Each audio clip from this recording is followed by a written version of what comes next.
Ancient Rome was this big. That's huge. Unfortunately, too much so, because barbarians attacking from all sides and the corrupting power within this huge empire led to its fall.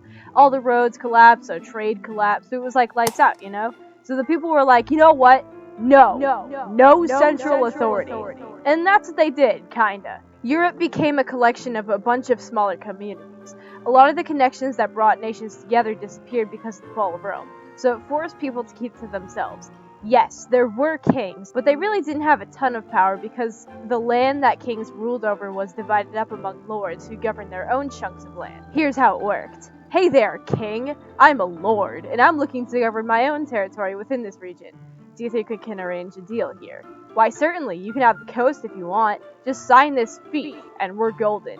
Oh wow, what's a fee? Oh, it's a fancy word for a contract. It basically means you get the land and I get your undying loyalty. Sounds good to me. Oh wow, look at all this land I govern. I sure hope nothing bad happens to it. Hi, I'm a barbarian. Is it cool if I do a raid on your region here? Well, no, I'm not really cool with that. Oh. Well, I'm gonna do it anyways because no one's stopping me. Okay, well this is a lot more work than I thought it'd be. Gee, I really wish I had some military protection.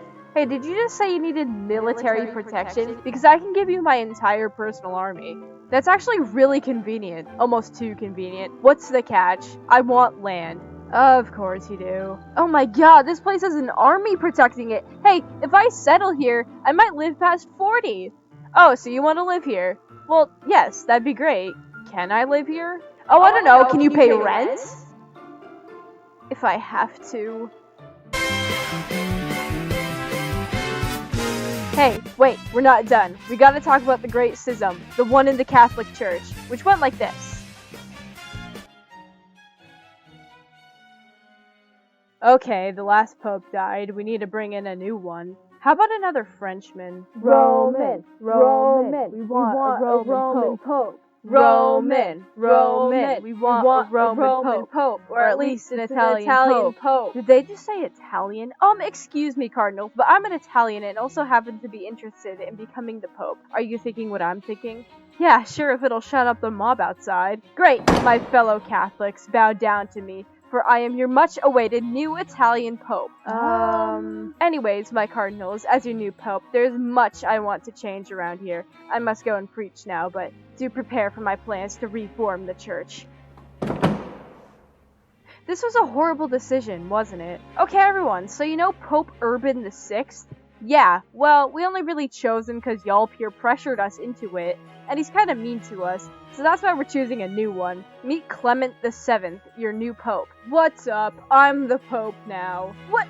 No, you're not, dude. I'm literally the pope. Not anymore. We're kicking you out. It's my turn. And all you did was argue. You're gonna replace me with another Frenchman. Do you guys even know the backlash this will bring on? So there's two popes, and they don't like each other. Oh my god, we made it worse. I got you. The Council of Pisa. As you know, there can only be one pope. And that's why we're hereby declaring that this guy is the one and only pope. Hi, I'm the real pope. This is extremely not cool. Okay, so there's 3 popes? Oh my god, we made it worse. Yeah, I don't see how we can fix this on our own. What do you say we call upon a higher power to fix this? All 3 of you go home, none of you are the pope. Holy Roman Emperor! Now. Fine. Cool, now I can win church versus state. What was that? Oh, nothing. Have a blessed day, or so they say. Glad that's over. Hey you, Martin V. Want to be the Pope? Sure. So of course a situation like this really made people question the church's authority. Englishman John Wycliffe spread the idea that Jesus Christ should represent the church and not the Pope. And Professor Jan Hus taught that the words of the Bible hold more authority than the words of any pope. Oh, but we're only in the beginning of the catastrophic events that took place in Europe. You see, when the King of France died without an heir, Edward III of England was all like, my grandfather was Philip IV of France, so I have the birthright to France's throne. And the French were like, what? No, you don't. So Edward had to start a war in 1337 that lasted 100+ years, also known as the 100 Years' War, for obvious reasons. It ended with the French pretty much driving England out entirely. Oh, how? A 13-year-old girl. Yeah, I'll get to that later. The main takeaway here is how much this war brought to the table in terms of new warfare tactics. The longbow was especially devastating. It was cheap, portable, that range, and its arrows could go through armor. Even when the English were outnumbered by French armies 3 times their size, the longbow still secured the victory. This marked the death of the heavily armored medieval knight, and in turn, chivalry as a whole. Because why would you fight honorably when you have longbows? Oh yeah, the 13-year-old girl. So her name was Joan. You might know her as Joan of Arc. She was a peasant girl in France and started having visions from God about her leading an army against the English. And that's what she did. So she gathered the French army to a fort city near Orleans, and it was a tough battle, so they retreated. Just kidding, they came back and won. At the time, France and England agreed that Henry V would inherit the French throne after the death of Charles VI. But Joan heard voices of the saints tell her that France's true king should be Charles VII, the son of Charles VI, of course. The sequel, if you will. So Joan got Charles to follow her to Reims, where he was then crowned King of France. And yeah, she was successful despite the odds. And then the church did what they do best and burned her at the stake because they thought she was a witch. Thanks, Roman Catholic Church, for killing literally the coolest person I've talked about in this video so far. You see, they never failed to disappoint. Anyways, after the war, the people of England and France thought higher of their kings and saw them as real leaders of their people rather than just feudal leaders who were kind of in charge, and grew more proud of their nation. The French monarchy gained more respect and power, and England had a mini civil war over their throne. Oh, and a lot of Joan of Arc paintings. On the topic of death, we have just one more horrible thing to talk about. Along with the reintroduction of trade came great things. The world was opening up again. But it also brought horrible things like rats. Not just rats, rats with fleas. Well, not just any fleas, but infected fleas. And not just any infection, but Yersinia pestis. AKA...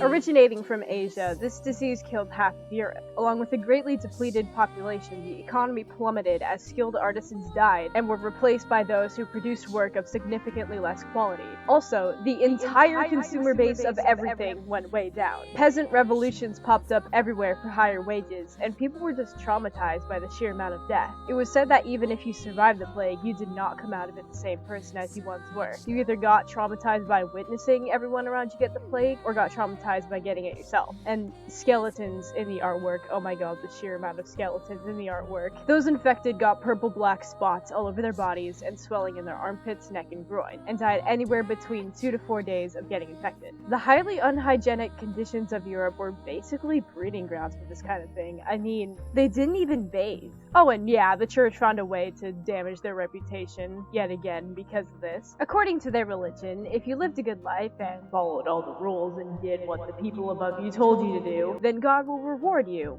or something. But obviously the plague made it look like God was really punishing them. So the people were all like, hey, what did we do? What did we do to deserve such wrath from God? Well, you know, it's all part of God's plan. What plan? And again, they question the church. So I'm sure you can see why people rarely ever ventured outside of the place they were born, like, ever. This whole closed community culture really made for quite the superstitious population. They would gather around campfires and say that the woods surrounding them were infested with demons and witches, and like, what were they gonna do, huh? Go out and check? But Kat, what about the good? What about the good that came out of the Middle Ages? And to that I say, I mean, feudalism inspired chess.